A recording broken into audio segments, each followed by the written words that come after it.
Look at that. We didn't even see what the shot was going to be. Yeah, pretty good. Yeah, pretty good. Although you should be more forward than me. Yeah, well, All right, so let me get the questions up. Show, live, chat, and messages. Okay, it says show, but I don't see any. Is anybody there? Is anybody there? You know what I'm going to have to do? Oh, there you go. Thanks, Matt and Warren, for the Platt drum course. I learned a ton. I would not otherwise have access to pro recording knowledge like this. Thank you, Michael. thank you. You're welcome. It's a pleasure. Yeah. So, how are you today? I'm well. How are you? Good. Good. Good. We were just Good. talking about making a record, Yes, we were. and I'm just going to get rid of Matt's messaging me, another Matt. Hi, Bo. Pleasure to be here. Hey, Ignazi. Hey, Snowed in and watching. Where are you? East Coast, Midwest. East Coast, Midwest? Let's see. Where are you snowed in?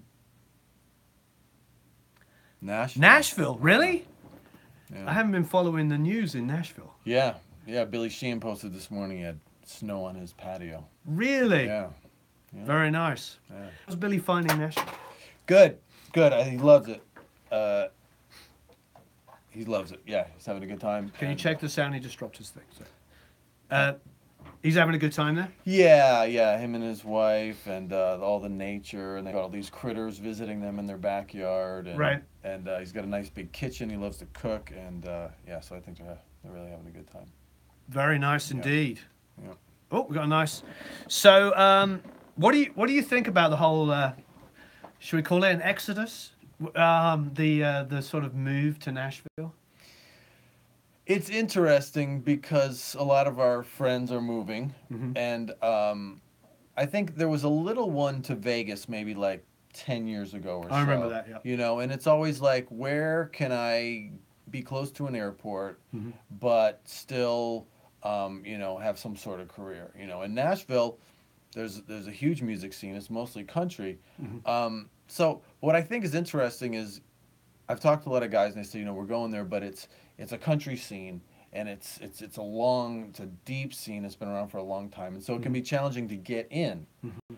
But if enough rock guys go there, it's going to by default become a rock and roll town. It's going to always be a country town, but it's going to become, if there's enough people that are making records and doing rock and roll, then it's just going to become a rock and roll town rather than Right. the rock guys trying to get country gigs.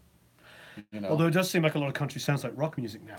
thanks to Mutt Lang, yes, it Yeah. does. Yeah, it does. Mutt Lang and Joey, another Canadian. I just saw a Canadian jump on.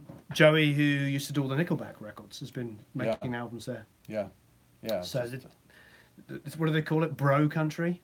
Yeah, that sounds right. Yeah, I mean, to me, it's, you know, it's like AC/DC drums, and AC/DC, AC/DC everything. yeah. Well, that's not a bad thing. That's not a bad thing. No, With no. sort of y'all, a few yolls in them, and you're great. Yeah. It's interesting though, because I don't really know what the answer is. I do know when we interviewed Carl Lenning there, like summer NAMM before last, he said there's 10 times more people. He goes to me this. He goes, there's 10 times more people, but there's sure ain't 10 times more work. Yeah, That's my bad country accent. You're all going to laugh at me. I'm sorry, but yes. So I think there's that. There's probably a burgeoning demo industry. I think artists will move there to do demos, and now they have a greater choice of producers and engineers and mixers yeah, for demos. But I don't. I think his point is there's not more albums being made. right, So right. And I think people, you know, the grass is always greener, and there's more grass in Nashville, so, you know, maybe it's nice to check out. But I still feel like LA is the best place in America for rock and roll. And I have a lot of friends in New York where I'm from, and anytime I check in with them, they're like, dude, stay there. yeah, You know, I agree. stay there. I'm totally going to stay there and stay here, and I agree as well. I think that Nashville is a fantastic place to be, and if you're already established there, but most of my friends that have gone to Nashville will quietly just say this to me, that the work has died down for them, and they just want to keep their standard of living, and if they can sell their $2 or $3 million house and go to Nashville and spend $800,000 on a house that's bigger Mm-hmm. and bank a lot of the money, that's privately what people are honestly doing. Yeah, And this is the academy, so we can be honest. I mean, that's the reality. You're going to sell your big, expensive house here. You're going to go there and get an incredible property with tons of land, and Right. you're going to bank a lot of money, and you're going to put your kids through school and have a great standard of living. You know, if you're a guy like Chris Algi, where you used to get $70,000 to mix an album, mm-hmm. and it's now cherry picking singles. Right. you know. Yeah.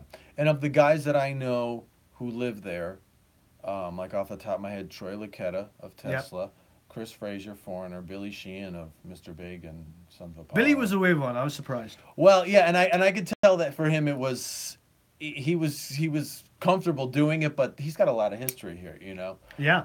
But these are and Ray Luzier, who's now been with Korn for many years. These are all guys that don't need to be around hustling gigs. Right. You know, I still feel like I need to be hustling and, Mm-hmm. and making creating work. You know, Billy Sheehan, you can find him if you need to find him, and you know Sure. who he is. You know, Ray's been with I'm Korn. also So, thinking when we go out there in the summer, I might get him to play on some stuff. I'm yeah, like, oh, you know, he's going to be. I'm going to be in town. I'll get him to play on some right, songs. right. Yeah. But I think these are all guys that you know that they have that their gigs are locked, and Yeah. so they just need a place to live. You know, and if Right. that's the case, it is a lot cheaper down there. So it's a plus. You know. Oh yeah, I've seen some amazing properties. Amazing properties. So where is everybody at the moment? So we definitely the Nashville conversation spot. Sorry, I have to keep touching this. I wonder if I can. Matt, can you Diamante, who's watching, can you send me the link so I can open this up on my laptop? So I have to keep reaching over for this. I actually don't have a link. That would be amazing. It's all about the links, people. It's all about the links. Yeah. He just sent it to me. Look at that. He is watching. He is there. Okay, that means I can watch it up and not have to get my hand in the way every time. So I know that, like I said, there's Jeff McDonald. Turn myself down. I'm here. Okay. All right, so here are a lot of questions. Snowed in and watching. Nashville, 9 degrees outside of Boston. Oh, nice. Woo! Sorry. Take that, Southeast. You can have the snow. Move to L.A. I feel your pain. 1 degree in Barcelona, Ignazi. Wow. I think we'd all rather be in Barcelona, Yeah. wherever we are in the world. Yeah. Blah, blah, blah. So does anybody have any specific questions? And if not, I can ask, centigrade or Fahrenheit? Oh, I thought you were saying C or F for keys. C or F? Yeah. Well, Yeah. if you got an acoustic, C is a nice place to stay. C is a nice place. Yeah. The F major chord was always like the biggest pain in the butt for me as a kid. It's like, Yeah, that requires the most hand. yes. I still think that's the hardest chord to play on the guitar. Yeah, I agree. Yeah. Yeah. Yeah, it is. No, actually, no. B flat. Because when you're playing B flat in first position, you've either got to do this Mm-hmm. and have that, Yeah. or you're doing this. Yeah. I mean, I can play all kinds of jazz, you know. But B flat, that's the toughest chord of That's the guitar. one. B flat and F. Here you go. And isn't it hilarious as a kid that you're learning those two chords? Probably completely puts you off the idea of playing guitar anymore. Right. Right. And you don't really need them unless you're going to do like a little dramatic turnaround or something. Kind of Yeah. get down there. Yeah. That much. Pretty funny. How did you start tracking drums as a career? There you go. There you go. Well, play the drums first, and you know, with nowadays with technology, you can virtually be anywhere. It helps to be in a city like LA where there's work happening, but if you're able to develop an audience, and you can do that different ways. One way is getting a gig with a larger known band, and then that'll get you out there. But there's plenty of people that are not touring musicians, and but they have an audience in the internet world, and they're able to record drums and play on people's records and make a living making recordings. You know. So, I mean, that's kind of a long question. Obviously, you need to know how to play drums. You need to be good. I would recommend listening to as much music as you possibly can and understanding the art of songwriting and understanding what the singer's trying to get across, because it's really about playing for that song. So there's plenty of guys that can play drums, but then they put their drums on a song, and then it's like, ooh, that's not supporting what I was thinking, you know. So you need to be able to converse with other musicians, which is a really important thing, especially the songwriter or the producer. You know, and then just logistically, you need a place to record drums. So that's either you have a studio or your friend has a studio, and you work out an arrangement with them, and you let people know that you're available and get your work out there and promote yourself. And that's kind of the short answer, Hmm. you know. And again, being in a city like LA, it makes it easier because you can meet face to face with people. But I have to say, these days, I probably don't meet face to face with about 60% of the people whose records I play on, Right. you know. And I don't know what it's like for you, but It's it's probably still mainly people that I work with in LA, hmm, but then a smaller percentage of online stuff. yeah, Uh, um, I think that's growing, but it's difficult. I've done a certain amount of online stuff, but I think it's easier maybe for one-offs like playing a guitar part or doing something like that, which I still get asked to do. But and mixing to a certain extent, it's all just about getting interpretation about what somebody wants. If they specifically know what they want, it's always going to be easy.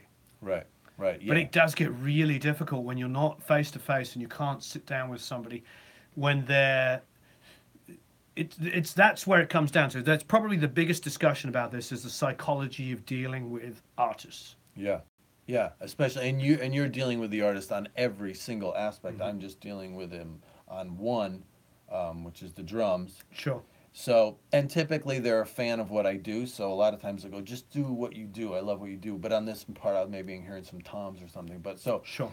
but yeah, when if it's an overall vision for something that someone may not have, they just want it Sure. to be really good, but they Yeah. don't know what that really ultimately looks like or Right. sounds like. And if they can't communicate that to you or to me, you have to know how to Absolutely. understand that. Yeah, it's very. I think. Yeah. See, there's so many levels to that question. When it comes to mixing, it can be an interesting discussion because I think very often artists artists want to be able to. They want the mixing to solve the problems that they may not have taken care of in production. Right. Now, with drumming, they may come to you and say, "Give me like a hard rock beat or give me like a groove," and then by the end of the song, they may have changed their idea of it. So, Yeah. but you being at the beginning might not get the might not have to solve the problem. No, When me as no. the mixer, I do. Yeah, right, right, It's funny when exactly. people come to me with like big drums and they wanted intimate, or intimate drums and they wanted big. Right. And it is my job as a mixer to make that great. But I think this opens a question then, is like when you're recording drums, do you keep that in mind? Do you make sure there's enough mics and enough different ways of recording the drums that if they want to just go overheads, kick and snare, that they can do that? Or if they want the big rooms, that they can do that? Because I think that that is very important personally. Yeah, I do. Yeah, I work with a couple great engineers, and so all those options are always built in. Yeah. Yeah, for sure.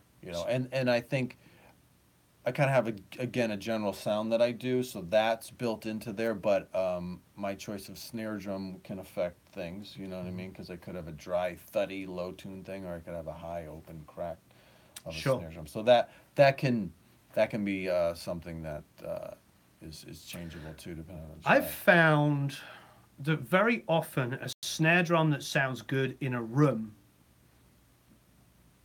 doesn't always sound good close mic'd. Right. Like a really good kind of massive room, Yeah. I solo it and it kind of goes boink boink and it's just pretty horrible. Right. So that I think that's why I personally have always gravitated towards Ludwig snares because some of the best records that we grew up listening to, some of that are considered to be the greatest albums of all times, a large proportion are Ludwig snares. Yeah. So I know that if I'm giving somebody something with a Ludwig, they've got a familiarity that's Mhm. going to help. Yeah. So I don't always take as many risks when doing something. But if I've got the artist there and I'm producing a track with them, I can take a bit more risks. Yeah. And that's always a challenge. I think that's to that original question. One thing you've got to remember is you're not the artist. Hmm. I am the employee. I've been hired by this person to help them realize their vision. So I may have some idea. I mean, you give me a choice. I want drums to go You want, giant, yeah, 28-inch kick drum, yeah, 15-inch rack toms. Yeah, I mean, I want it to sound like a symphony. But if that's not what's appropriate for the track, then I'm not doing a good job as Right. as the person who's been hired to do this. So when you are playing drums for somebody, you have to really keep in mind what they want. And we've all had people hand you something that they programmed.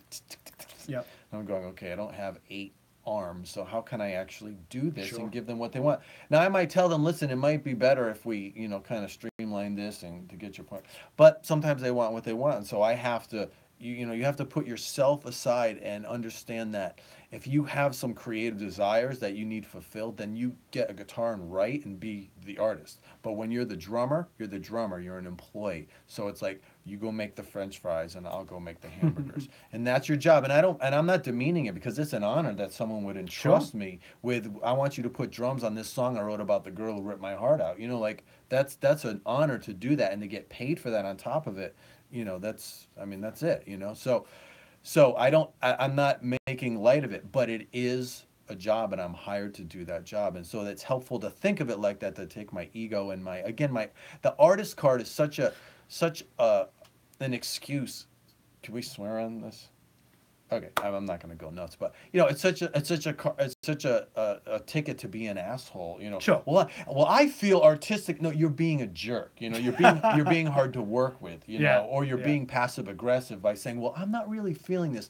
Well, you're wasting money. The Yeah. studio's costing $100 an hour. Like, let's Yeah. go. So, that I think is really kind of the first thing to your question, other than being a drummer and having microphones and figuring out how to do that, is to have that mindset that do you want to be an employee? Is that what you want to do Sure. with your drumming? The phrase that these guys have heard me say 1,000 times, and I'll continue to say, it doesn't matter if you're the producer, engineer, musician, songwriter, whatever. You have to be a worker amongst workers. Yeah. You have to fit in to the idea. Now, that doesn't mean that there is not going to be an instance one out of every 5, 10, 100, whatever times when you have to draw a line and you have to go, no. You, you we have experience where we know certain things will or will not work. But when things are outside our comfort zone, that doesn't mean we say no. And Right. that's one of the biggest things I think sometimes I haven't talked about in the past, so it'd be good to talk to you about, is like, I remember working with a particularly famous mixer, and he had such a specific way of mixing. I'm trying to guess. Yes. That basically he would shoot down ideas from either me or the band as the producer and the band as the artist. And I realized after working with him for a few hours that he was so tied into a way of working Yeah. with the way he bust everything that we were asking him to do something that would basically take him completely out of his comfort zone. And that was the thing that was annoying and was a reality. And I don't ever, and so what I learned from that is, yeah, don't ask that guy to mix a record and take him out of a comfort zone, find somebody else, Yeah. frankly. And I don't want to be him. I don't want to be that guy that an artist comes with a crazy, crazy idea that I don't know if it's going to work or not. And I don't want to say no just because it's outside of my comfort zone. Yeah. And I can't I'm still trying to guess who he's talking about, but I would say that's probably somebody who's gone past the part of the creative part of it, and they're just like, I'm just working, and this is what I do, and if you like it, cool, and if you don't, Sure. too bad. But I'm not going to go out of my way and It reroute used to something. be easy. Yeah. Those same 5 or 6 guys that mixed every single album we'd ever heard in the mid 90s to early mid 2000s, Right. they could do that Right. because there was so much money and whatever. But now they have to bend. Yeah. Right. In this instance, he wasn't. So it's like, Yeah, and to your to that subject, a couple of things come up for me. One is I've realized as I've gotten older, I was not born with this knowledge, is that sometimes the greatest contribution I can make is to just shut up and Yeah. not say a word. Again, if I'm in a producer chair, then I need to sort of steer the thing. But if I'm in the drumming chair, most times, unless someone asks my opinion, and even if they ask my opinion, oftentimes with artists I work with, they ask for your opinion, and they're just wanting you to encourage them on what they're already feeling. And if there's something that I'm feeling really strongly about, I will say something if they ask me. But many times, the greatest contribution I can make is to not say anything. Right. And also, what I found from being in bands for so long is it takes longer to disagree with somebody and tell them why their idea sucks than it does to just do it. yes, We've all been in bands. Well, what if we go here? And it's like, no, I don't want to go down that road. Well, what if it's better? Just try it. Mm-hmm. And especially if it's bad, usually the person that thought of it will go, "Oh, that sucks. Actually, I'm sorry. Forget it." You know? Yeah, I've had so many instances like that. CJ Vanston always talks, he calls it the 7 minute rule. It takes 7 minutes Yeah. to see if that idea works. Yeah. Yeah. You know? And the as for being, on the producer side, the morale is so important. So Right. if you, rather than shooting down someone's idea, let's just try it.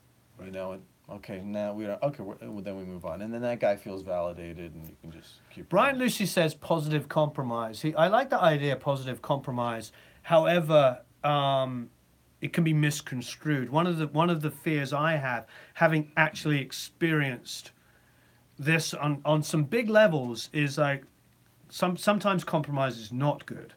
Um, what do I mean by that? There was a song off the second Frey record, which will remain nameless, and the band wanted to do it super fast, Mm-hmm. and yet it was one of Isaac's best kind of mid up tempo songs that we all felt like could have been a smash hit.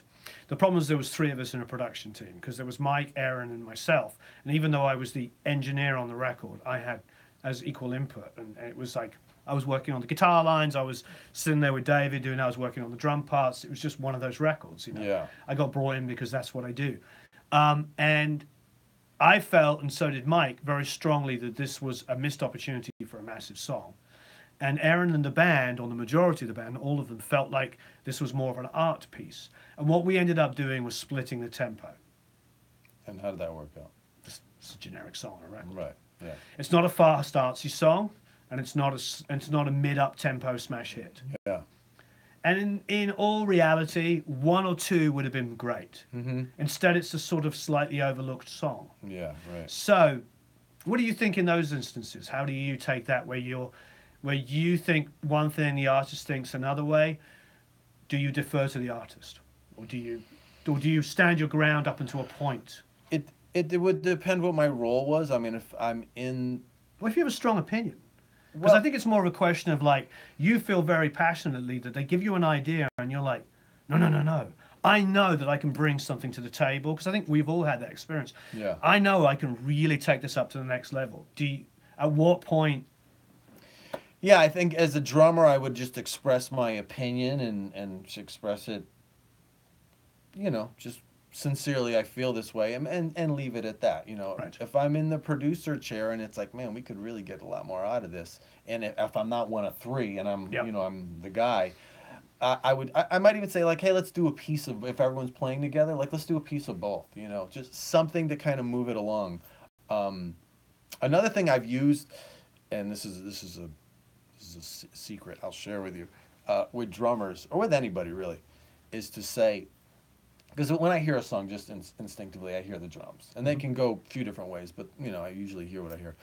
And if it's not happening, or you listen to a demo and you're like, okay, that's not gonna work at all.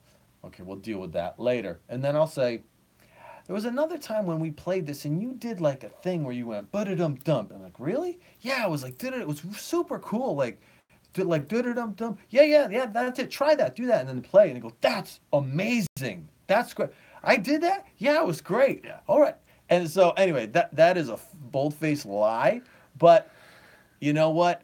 Whatever it takes, my intentions are pure to Mhm. just get it to where it needs to be. So that's a little. No, that makes perfect sense. As when just engineering, whatever the word is, when I'm engineering records, I always gave the producer the idea. Sure. Right. Always. And I'm sure that producer liked having you around. Yeah. Oh yeah, it got me more work. Yeah. I would literally, we would do a take of a vocal, a guitar, a drum, whatever, and I'd say, hey, in the second verse, you forgot to go to the A flat, blah blah blah blah blah. And the guy'd be like, hey, the A flat, you forgot to go there. Oh, cool. Or you should really be playing an F minor there, better substitution. Oh yeah, the F. And the point is like, I can say this now privately in the academy, but that is just indicative of, it's our job to make it better. Right. Right. Without putting ourselves in there. I've told the Christina Perri story quite a few times in the academy. I wonder if you've had this one, where somebody told me that they were told by this artist, Christina Perri, that she never auto-tuned, and when he mixed the song, and produced it, she hated the vocals. They tried for ages. She gave it to a different mixer, and all he did was tune the vocals, send it back, and she said, see, he does a better job of my vocals. Yeah. And the lesson from that was, it's like sometimes you have to tune the couple of notes that are out of tune, and bold-faced lie to the artist and say, no, I didn't, I found a better comp, because they just want to hear it be more amazing. And so it's a tough one. When I hear these discussions, you must know that this is a good one. We can turn back to the drums here, because somebody was debating me on YouTube the other day about gridding drums. I'm like, no, I don't like to grid drums, but if I have to tighten the drums, I will tighten the drums. Yeah. And they're like, but there's a backlash. I'm saying there's no backlash. There's just people lying now. People are just saying they don't auto-tune, but they are. What do you mean the backlash? Or the people, we in this side of the community want to believe that the public care about what we think. Oh yeah, no, they The don't. general public do not care what we think. And they don't understand. They don't understand. They don't understand what's going on when they hear something. Typically, If it's better, it's better. right, and if you got AC/DC, you don't need to tune or grid anything. But Right. if they hear something that's out of tune or out of time, they instinctively go, I don't really know. They don't know. Sure. But this because there's a standard that's been, Yep. set right or wrong, which I don't, I'm not listening to these records, but yeah, so it needs to be where it needs to be. And and if you don't want your vocals tuned or you don't want your drums gridded, just be better. Be better. Perform better. Get Exactly. better at doing it. And I will say in defense of this generation, younger generations, is the first record I did, I was 18 and we were recording the tape, and if I didn't do it right, we had to do it again. Yeah. And again. And again, and again, and again, and again. And so it's part the own self-determination, and the other part of just they were being nice to me, but I was humiliated that I couldn't, on the vocals, couldn't hit certain no, it's nah. I'm like, nah, no, nah, nah, nah. And then I'd sing it and it'd be wrong, and again and again. And I'm like, get me out of here. And I'm like, I'm never going to let this happen again. So you get to learn how to do it because you have to keep doing it, And so I think where a kid might go and do something and then he'll go fix it, well, then you don't get to actually do it, So they're I had not that letting exact themselves learn experience with Black Veil Brides. The Academy, so I can say this. We recorded and mixed Black Veil Brides live album, Alive and Burning. Mm-hmm. A lot of fun. And I sent them the mixes, and then they asked for the tracks. I sent the tracks back, and they retracked a whole bunch of stuff. And I was talking to the label, and the label like, why did they retrack? This live album sounded amazing. And we just realized that they had never, ever been in the same room and recorded in their whole lives. Yeah. And to them, it was just like, oh, we just got to make it better, because that's what basically they're used to, just playing down a scratch vocal and whatever, a scratch guitar, and then they play the drums and they got edited, play the bass, got edited, play the guitars. It's that kind of modern rock. All of those bands in all of those genres, people can debate, oh, my favorite band doesn't do it. Yes, they do. In that modern rock genre, everything is Yeah.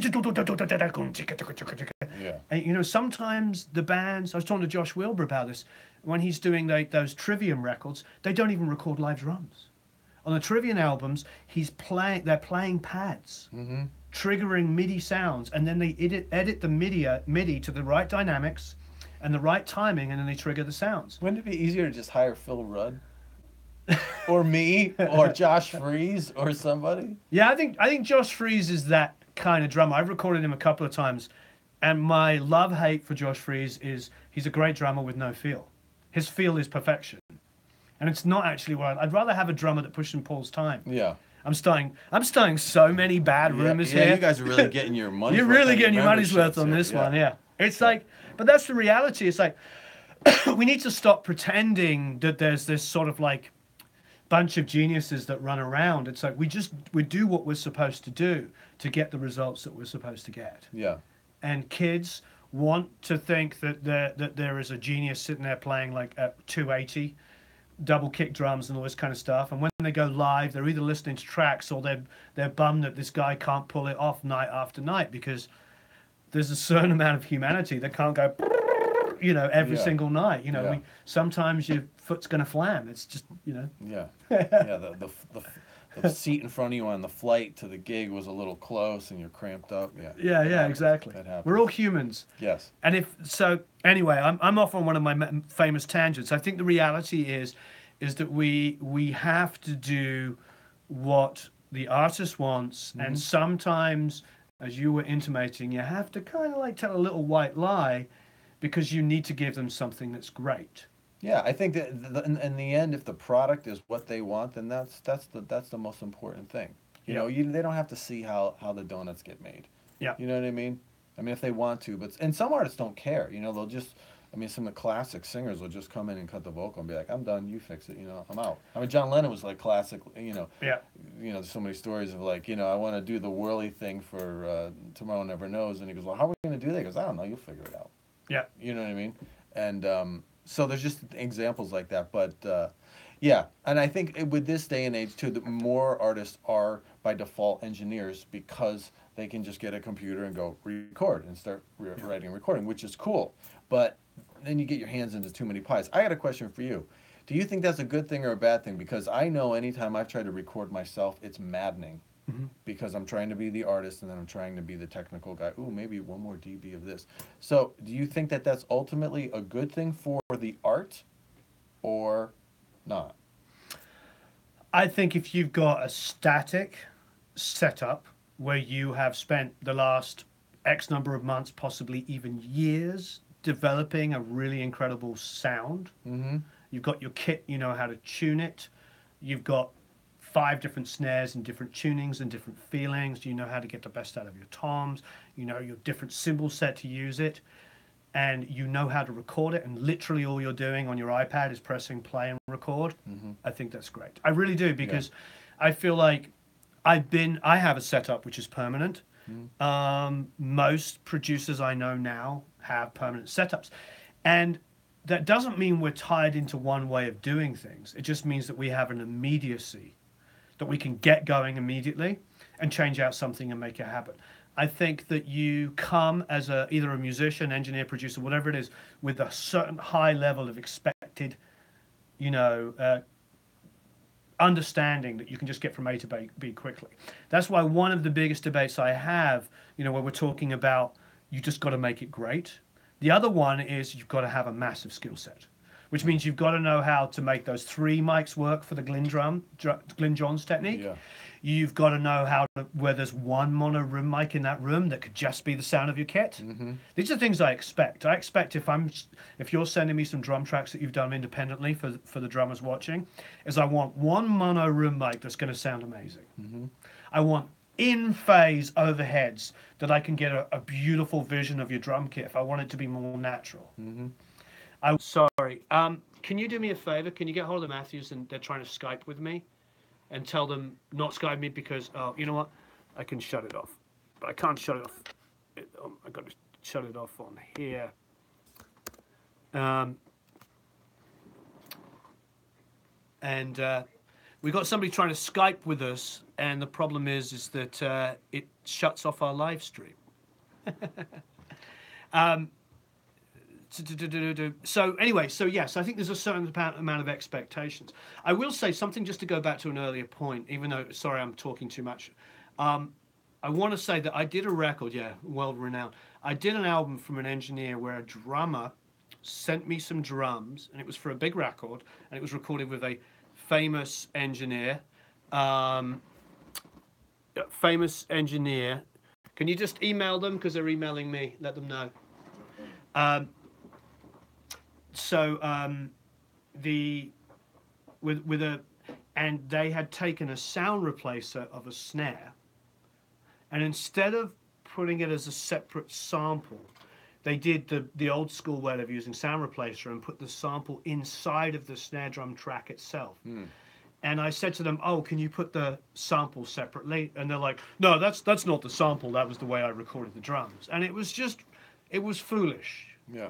I think that you have to give an end result to an artist that's great, but don't like what's a better way of explaining it? Don't bullshit them. Well, yeah, I was gonna say don't bullshit one of your team because you're not the Yeah. artist. You Yeah. know what I mean? You're the behind the scenes guy. So it's like, yeah, can you just give me? Yeah, sure, we can. You know. Give me the sample separate. But that's like ego and pride and nonsense. Yeah, it's just like, oh no, I just know how to record an amazing snare. It's like, Yeah. dude, I work with every engineer on the planet. I know how you record snares. It's Right. just, but no, I can't separate it. That was how the snare sounded. Oh, you mean doing, doing Yeah. every single time? Yeah, Yeah. right. Perfect.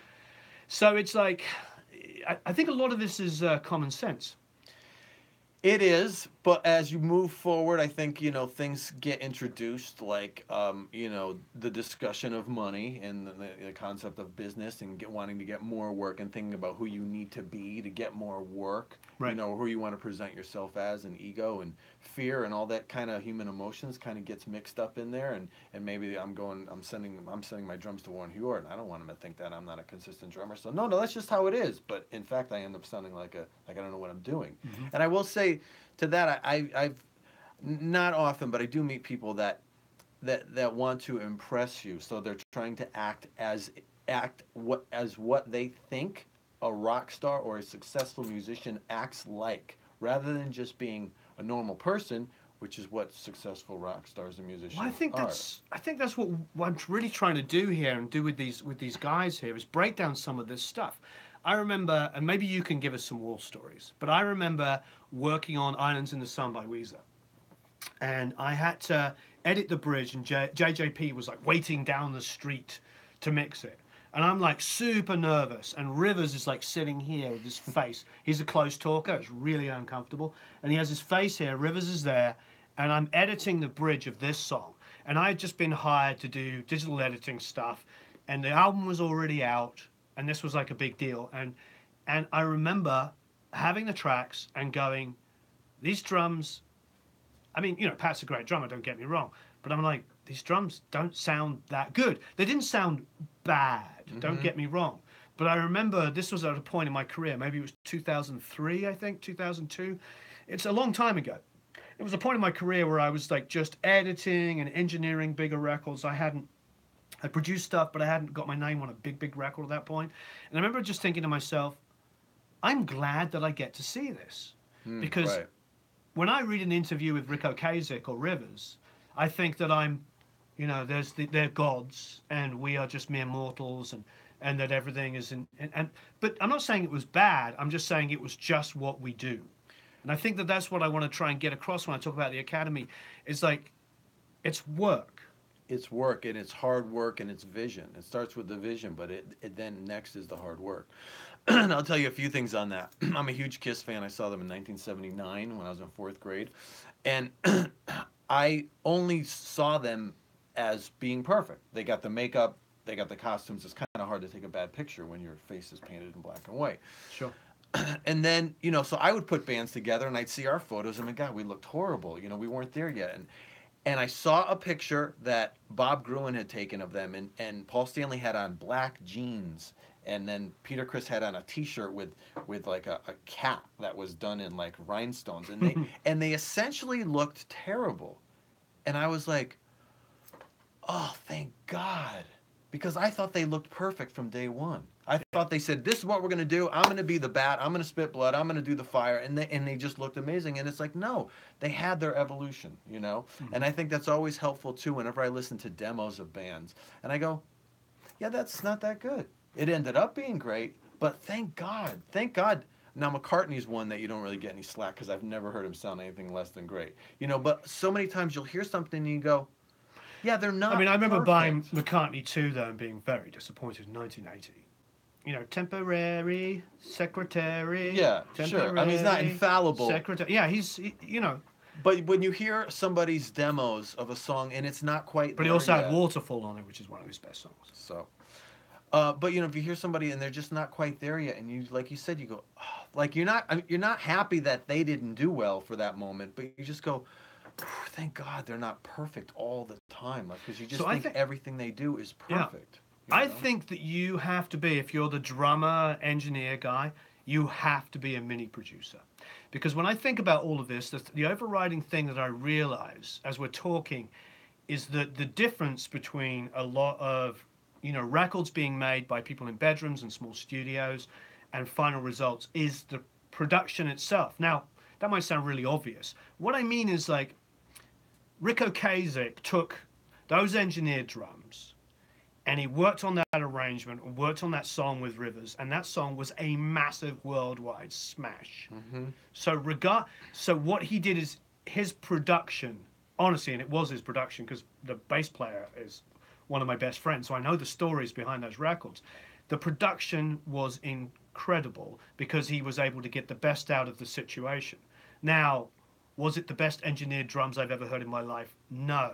But once it was mixed, it sounded phenomenal because there was a guy who was able to stand back and know when something was perfect. Or, perfect's the wrong word. We know when something was right. Yeah, right. And I Right. think that, And not perfect, because there is yes, no perfection, and we if you try and make perfection, it's going to sound like humanless crap. yes, exactly. So, so my question would be then, and I think the answer is yes, you have to be the producer of yourself. But how do you how do you set yourself up as that? Because you're sort of moving, you're being of service to your client, Mm-hmm. to the guy or girl that's hired you, Yeah. and now you have to deliver that. So I think it's we're saying the same thing over and over again, but we're sort of articulating it better, because you want to be able to provide something which is what they want, but it also is what they need. Yeah. Yeah. And I think you're producing, I'm producing this hand Yeah, and this hand yeah, and that foot and that foot and that drum. I mean, I have a lot of options, and sonically, drums are the highest to the lowest frequency is all on the kit. So I could be a big helper. I could do a lot of damage, right? yeah, If the bass is out of line, it kind of just sits in that frequency. You can kind of wrestle it into place. yeah. So there's a lot that I can do. Um, Again, I will just go back to being a fan of songs, and that really answers a lot of questions. I don't have a need to show what I can do Mhm. on the drums. So it's like being a fan of the song. What's that lyric about? What's the message? Is it angry, or is it kind of self-pitying? It sounds angry, but it's actually self-pitying, because that's going to affect how I play the drums, and even how I hit them, and how much crash, how much ride, or am I hearing little influences of things? Is this have an AC/DC thing? Okay, I'm not going to touch the ride cymbal just out of principle. Are these guys a Ramones thing? Again, I'm not going to go to that ride cymbal. You know, it's got a little Beatles thing. Okay, so maybe I'll figure out how to go boom, boom, boom, boom, to kind of Yeah. push it that way. So there's these little stylistic things, and but again, just understanding songs and listening to whether it's the Lee Burns Stoller, Phil Spector, all that '60s stuff, and the '70s. I love the Bee Gees. I love ABBA. And then just and there's so much other stuff. But I can listen to stuff just for the songs. Neil Diamond and Barry Manilow. Like, listen to how those drummers play, and listen to how they react. Even if you're not 90% of what you just mentioned was played by Hal Blaine. right, yeah, exactly. And then you go, wow. Yeah. Then you go, wow. But yeah, Didn't he have some stupid thing where he had like a top 10 single like every week for 20 years or oh, something. I don't I doubt can't remember it. what it was. Yeah, It was something I ridiculous. don't doubt Because it. he's the Carpenters. He's like anything made on the West Coast. He was the drummer. He was doing Right. 3 to 4 Boys, songs a Phil day. Spector, all that stuff. Yeah, Yeah, everything. Yeah. all day. Yeah. He was doing all the Motown stuff that we were assuming was coming out of Detroit, but actually was being made in the '60s in LA, Mm-hmm. and it was Yeah. all him. Yeah. Yeah, it's amazing. And that just goes to show you, too, when someone gets it right, how valuable that is. Because there's plenty of great drummers, but when he gets it right. And one thing I will say, too, that's interesting is it's something about having a natural talent to begin with. But if you can get yourself working as much as possible, because any drummer who's any good, if you're doing 3 sessions a day, you're just going to imagine how much better you're going to get. Now, again, you've got to be that good, and you've got to be able to manage that much work and information, which is just a logistical. That's a different kind of talent than musical. But anybody who gets that much work, wow. I got to make Does sure that that come doesn't. from? Yeah. So him? when they made the session player, what was it called? The movie about all the LA session players. The Wrecking Crew. The Wrecking Crew. Thank you. It was obvious. They borrowed gear from me. Can you read that? It's really faint. It says, "Hal Blaine strikes again." Yeah. So when he would get his, I got to figure a way to not have that fade. When he would get the track sheets and everything, the manuscript, the Sheet music? sheet music. God, Yeah. he would just stamp it. Hal Blaine strikes again. Wow. So I lent him a bunch of equipment, and when it came back, it had stamped. He'd Hal Blaine stamped it all. Yeah, Blaine well, strikes that's again. now normally if I had stamped it, he'd go, "What the hell are you doing, stamp?" But it's Oh, you're Hal ruining my books. It's Hal Blaine, so it's Yeah. it's added value. So I'm sorry to interrupt you, but let me ask some of these questions here because Yeah. Well, here's a good one. This one's directed for you. Michael Ballinger says, "Can small guys like me afford Matt Warren drumming or mixing services?" I can say for yes, yes, you could afford us. Yeah, you can. And I would say too, you got to ask. You know, that's the first thing you got to do is you got to ask. You got to present what you want to have somebody do and present it to them in a short, concise, respectful, cool email. The same way that I've reached out to many people and I still do. Yeah. It's like get clear on what I want to say. Don't babble. Don't take a paragraph and a half apologizing for taking up their time. Just say, "Hi, I Yeah. have this thing and I would love to have you play on that. I'd love to have you Yeah. mix this. I'd love to have you produce it." It's I have to second that. One of the biggest things I get is I feel like people are just always asking for a bunch of free advice disguised as possibly as hiring as a you. query, As a yes. kind of like I maybe was thinking possibly about hiring you as a drummer. Yeah. I It's like you're either hiring them or you're not. right. Yeah, exactly. But again, I think, and this goes to a lot of what I talk about with my career coaching work, is taking yourself seriously. You know, someone might see you and go, "Well, God, you've worked with Aerosmith, you produce all these great records. I'm not worthy." No, you are worthy. Yes, you are. You absolutely are. If you've spilled your guts into a song and you've said something that matters, you're worthy. Now you haven't had the success that Warren's had. Okay, fine, but they're worthy. As a human being, you're worthy, and I think it's not. I know often it's meant as a compliment, like, "Oh, you're so great," but that is not a posture of someone you want to work with. You Yeah. know, it's, "Hi, I admire your work. I think you're the fucking best." You can give the compliment, but then I was wondering if you'd be interested in working on this. I have I have a budget. It's not that big, but I'm wondering if you're willing to take a look at it. I remember talking to Leland Sklar. First time I ever met Leland, I was like, I gushed a bit, and he went, "Oh, F you." He was like joking, Yeah, right. but he was just like, "Dude, Yeah. you've made records, and he was just kind of like, Mm-hmm. it was like, and the same thing, Carmine. I said to Carmine, I said, "Carmine, can I take a picture with you?" And he goes, "Only if we take it as friends," which Yeah. is really sweet, but it was Yeah. also a point. It's like, like a couple of guys sitting there as friends. He didn't want it to be like one of those sort of super like kind of like, "Hey, look, it's Matt Starr." Ah. It's like Yeah. it's like, dude, you make records, we know each other, blah blah blah. But it's hard. Yeah, I get it. I mean, I get it. I remember the first time I was standing in a circle. I was standing with Chad Smith of the Yeah. Chili Peppers, Kenny Aronoff, Stephen Perkins, and somebody else, and I can't remember who that is. But anyway, and they're all talking, and I'm sitting there like, where do I put my hands? Like, what's Kenny doing with his hands? Keep going. I have to get One's shot. in a pocket. And I was genuinely uncomfortable. And a big thing of what I talk about is if you're uncomfortable, that's where you want to be. You want to be in that place that you're not comfortable. Because if I just handed you $1 million, unless you're a millionaire, you'll be excited for a second and then you will get uncomfortable because now you are in a situation that you've never been in before. And that's exactly where you want to be, especially if it's an Love that. up-level situation. So Keep talking about that. I learn like that. to That's a great embrace analogy.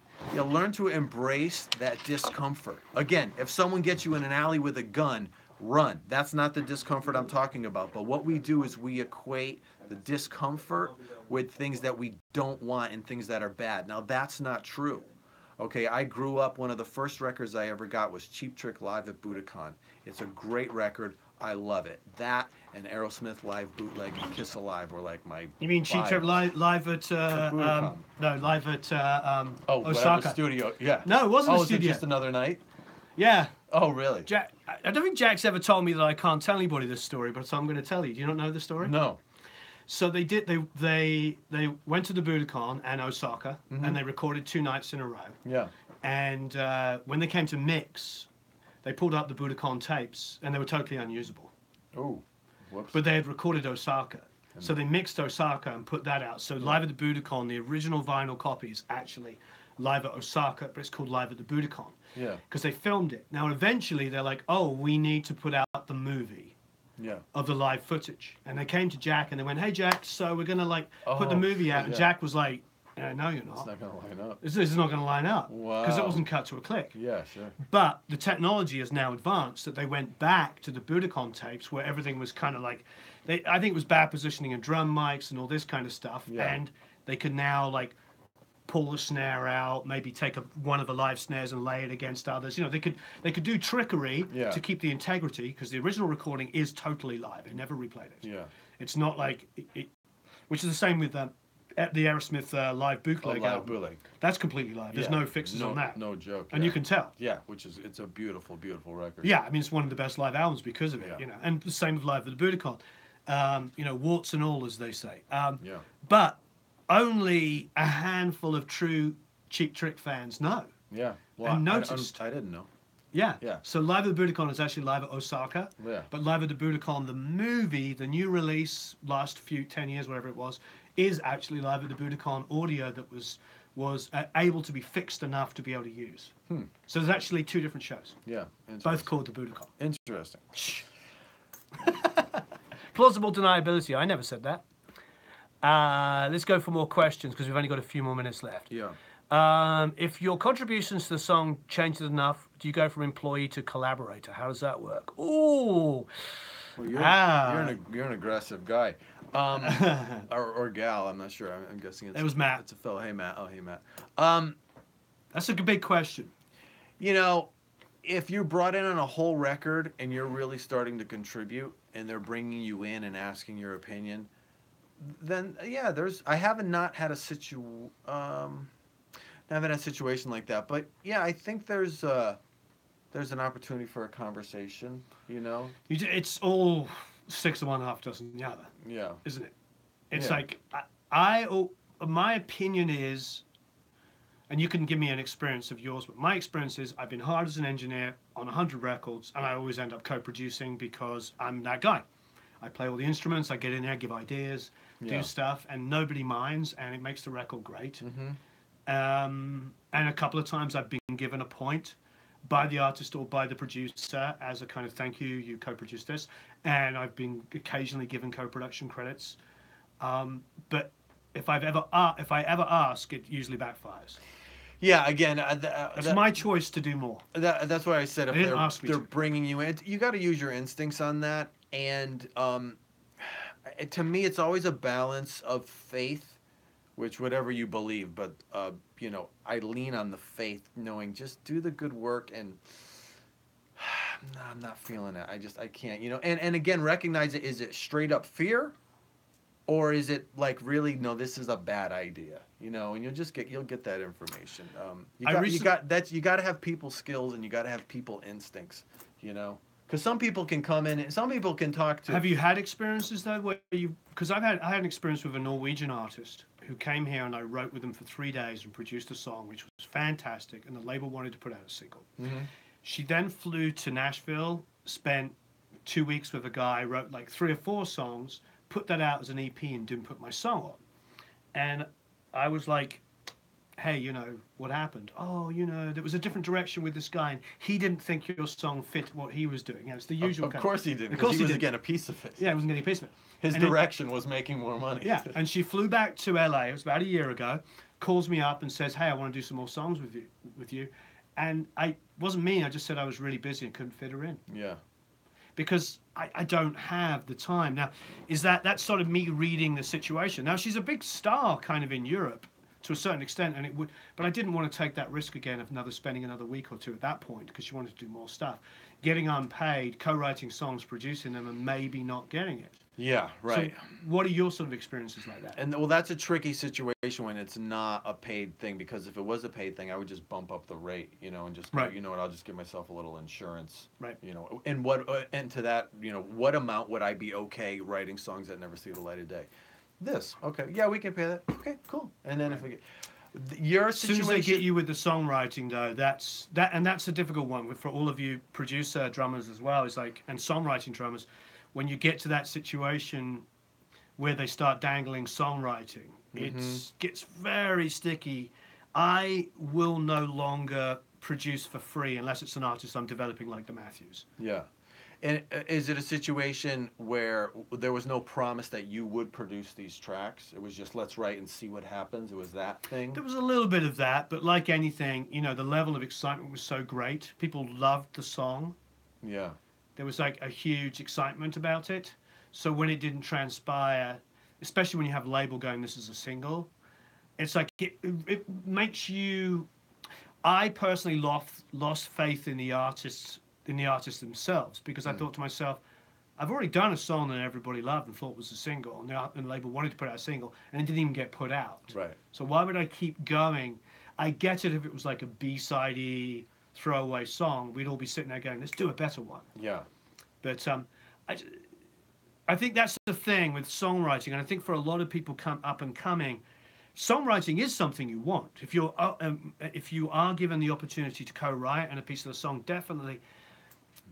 But the back end thing is the thing that I advise people to ignore. When people come to you and go, "I'll pay you on the back end," just be like, "Nah, pay me now. Yeah, no, pay me now. That'd Pay be me now." better. Yeah, exactly. I think that's something that, to have a piece of something is good, but yeah, you need Not to. in lieu of getting paid. No, no, exactly, Yeah. exactly. And I think I would rather if somebody said to you, I'll pick up big numbers. If somebody said to you, you said to them, "I want $1,000," and they say, "No, but we'll give you $2,000 on the back end." Nope. I'd much rather say, "Okay, I'll do it for 500 with no back end, or a small back end." I'll tell you exactly. I had that exact experience when I first got out of the first gig I got was with a guy who was of a boy band and worked with Luke Pearlman, and so he's in that whole scene. Um, and there was a situation where yeah, it's a paid gig, and I think we're getting 700 a month. I think was what I was getting. Right. And for like a few rehearsals, and then we do a gig, and that'd be a little bit more. And so they had gotten all the guys in the band so excited that this thing was going to be huge because this dude had success and his manager, blah blah, and these guys were all going to make a lot of money one day. And they took us up to the manager's place, and I won't say his name. He didn't do anything wrong, but and we're up in his first time I'd been in a house in the hills, way up in the hills, gorgeous view. You could see the ocean one way, you could see, and I'm like, wow. And so he sits there and gives us his spiel, and with a wall of records, a wall of records behind Are you him. checking it's still working? Oops, I disconnected here. Hold on. Well, Eric said it worked and it wasn't I connected. I am so- a drummer, so with a wall of records behind him, so it Right. was it was impressive and intimidating as it should have been. And he said, you can we can give you some money now, this pittance, but then otherwise, we'll sign, and then in the end, And I said, yeah, Everyone's like, oh yeah, we'll do that. And I said, yeah, I'll get paid now. And they all kind of looked at me because I think for one, I needed the money then. I needed Sure. it now, and I just was like, nah. It's something inside just told me, no. If you're telling me like if this thing blows up and I'm part of it, then I'm gonna get zero on the back end. Like I'm gonna be part of this big huge band, so that's great too. Yeah. But the promise of all this money later, and he said no. He goes, you don't want to you don't want to do that. And I said, no. I want to live here. I want your house. I don't want to just sign on to a dream of a thing. I want to actually get paid. And Right. so I had that exact situation, and And did they pay you? yeah, they did. But I got to tell you, man, every time that check got written, there was like a little comment or a little like I had to kind of chase them down, or and it was a little, Yeah. it was a thing, and it was but no, And did the guy ever get huge? no, Yeah. and those guys, I knew that was going to be and, the the, answer. and the, well, I'll say I quit like another 2 months later because I had an opportunity to go to Europe with the band. Yeah. My first tour of Europe for 2 weeks, and they told me, well, we have this. We're going to book a show around that time. I said, well, can't you book it? Well, it's really important. And the person he was working with said, oh, I've been to Europe so many times. You're going to get sick of it after a while. And I thought, man, What a stupid this is thing my to say. first opportunity to go to Europe, and you're just blowing it off like, oh, Europe is it's such a drag. And I said, man, there's no respect for the artist, and it was just bullshit. So yeah, so that's how I handled that one. No. This is good. I love this stuff. The war story stuff is really good because it's the reality, and I love being able to talk about this stuff. All right, we just got this. Let's get two more questions done. I'm tracking about at the moment. I've recorded an acoustic click track, and Mel Voca's playing his acoustic guitar. The sound is awesome, but it's way off the click. Rather than cut it all up with beat detected, I'm using a creative tempo map for the drums and the rest of the band to follow. Is this something, Matt, you've played to, and Warren, do you recommend?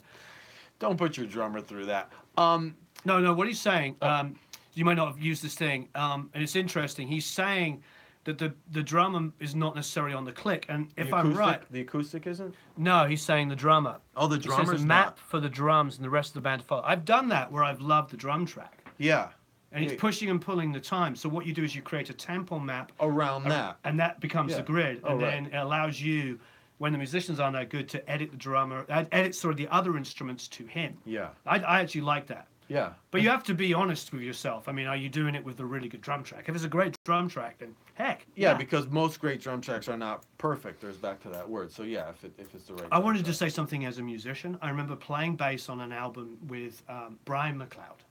So I'm playing bass. And I remember coming back to listen to the playback through the big speakers. And never at one time did I ever say, Brian's on top or behind. All I felt was, I'm on top or behind because I'm not locked with his kick. Yeah. And that is how we all made records right through sort of mid-90s.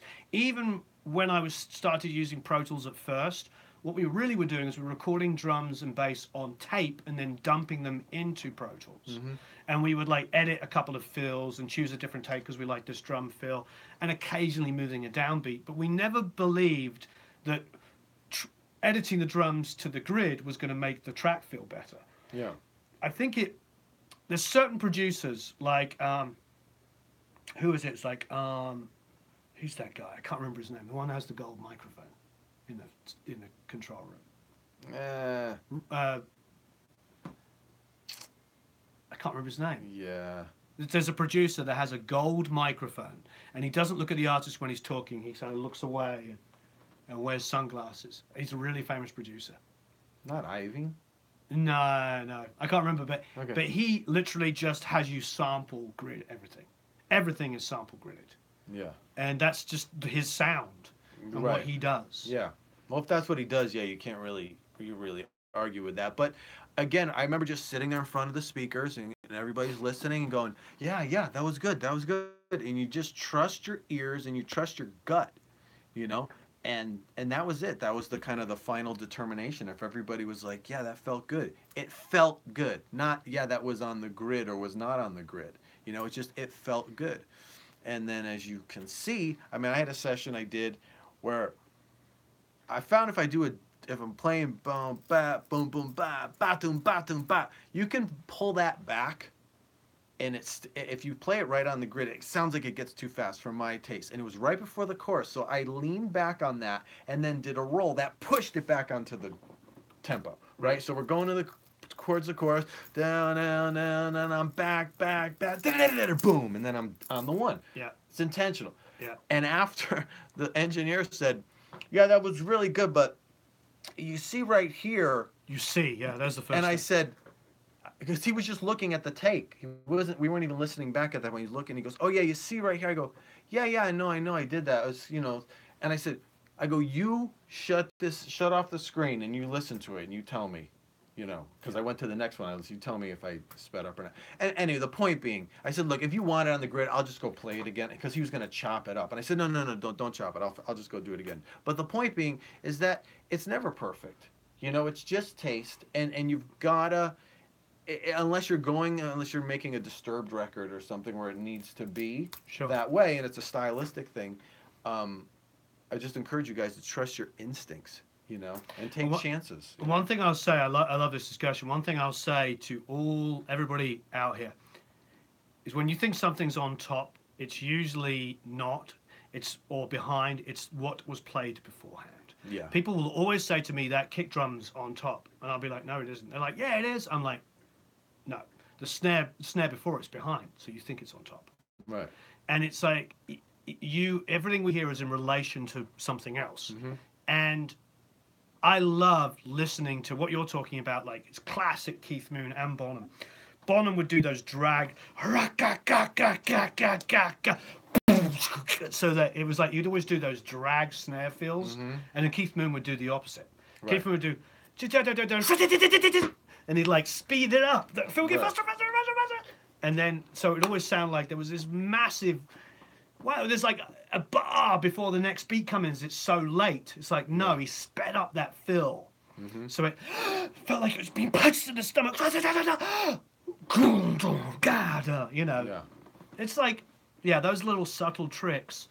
um, you know, intentional or not, are what makes. Well, they're intentional because it feels good. I mean, they're Yeah. not analyzing it, going, "I want to lay back a 16th note," or they're Yeah, not thinking that way. it's instincts, Yeah, so the instincts, Yeah. which are great. Yeah, and I would just encourage younger guys to just don't get in there and start chopping stuff up. To play, keep playing. Get it to sound the way you hear it in your head. Cuz often I'll be playing and I'll do something, I go, that's not, the pocket's not right. Like my hands aren't cooperating, you know what I mean? So I'll Right. keep doing it, and so if you have time, especially if you're recording on your own gear at your own place, keep playing, and then listen, and get comfortable listening, going, that that sounds great. How did I physically feel when I was doing that? And try and, you'll learn. Right, we have two things that I have to say. We have to get off in a second because we have a client coming in, and we have another one of these at 7 p.m. tonight, Yeah. PST.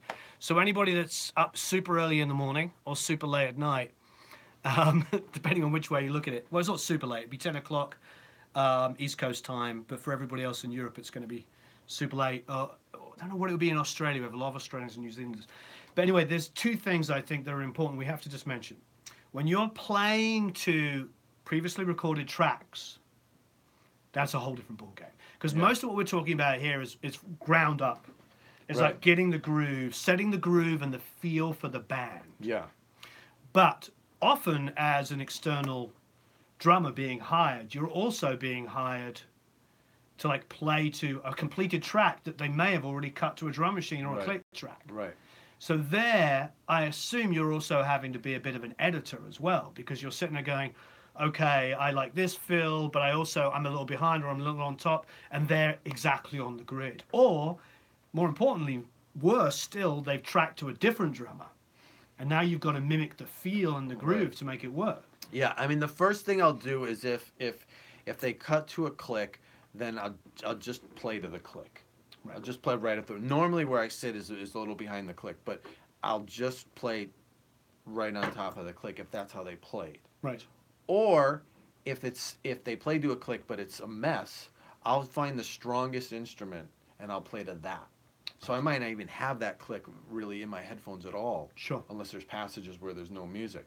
But I'll play because I remember I had a track many years ago, and it was wild. Oh, they cut it with no click actually, but there was an acoustic guitar that was really consistent, even though it sped up and slowed down his attack and everything. So I just cranked that acoustic and I just played with him, So Great. it's like, which is like, to the Keith Moon thing, he's playing the Townsend's rhythm, Yeah.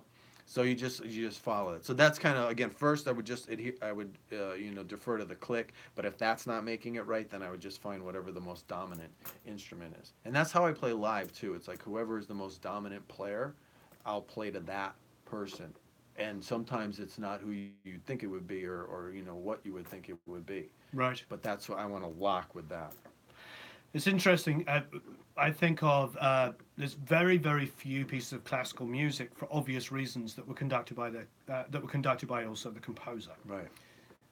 The one of the earliest ones was Elgar doing Pomp and Circumstance at the beginning of the last century, so early 1900s. Mm-hmm.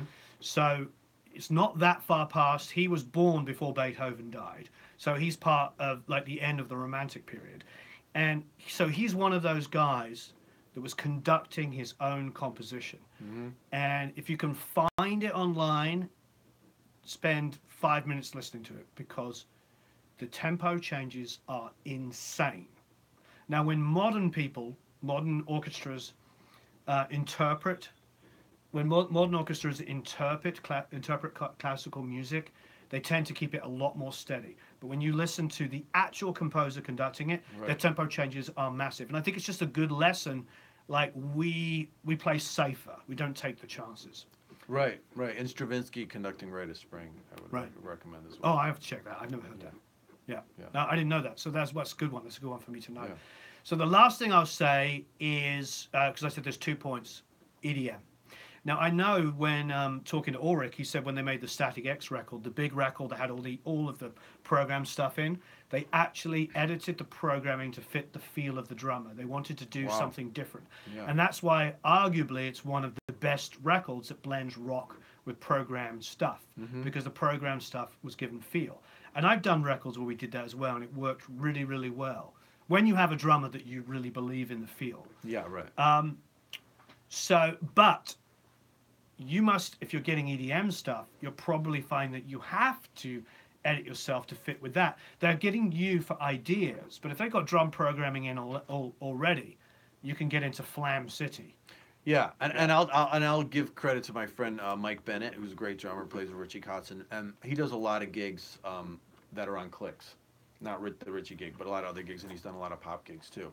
And he goes, when you're playing with tracks live, there is no header behind the click. There's only on the click. He goes, if anything else is not going to sound right. And that was when he said that, I was like, yeah. Why have I been trying to be John Bonham to a click? Like, Yeah. what's the point? I mean, unless I'm the first guy on the track, but otherwise, if there's other stuff around, just surrender. So, yeah, you've got to just be right up the middle. And after a couple takes of that, I really adhere to that and go, oh, it's this thing. To me, it's very German.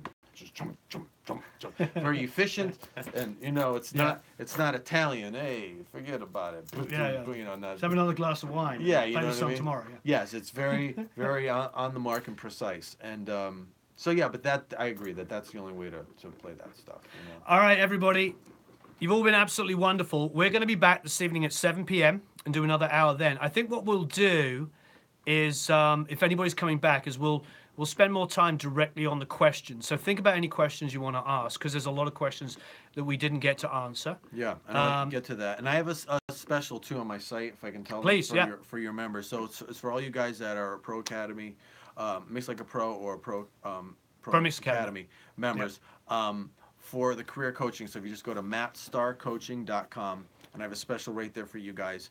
And it's been a real honor to talk to you, and thank you for giving me a chance to speak to everyone. And I know you guys are all really committed to your careers, and I honor that. And it's a great thing to make art, but it's a job and it's a big responsibility. So I'm just glad to talk with you guys. Marvelous. Now I've got to figure out. We'll see you again at 7 p.m. Have a marvelous time. I've got to figure out how to shut this off. And Red X. do you want to stop the streaming? Yes. Have a marvelous time. Bye.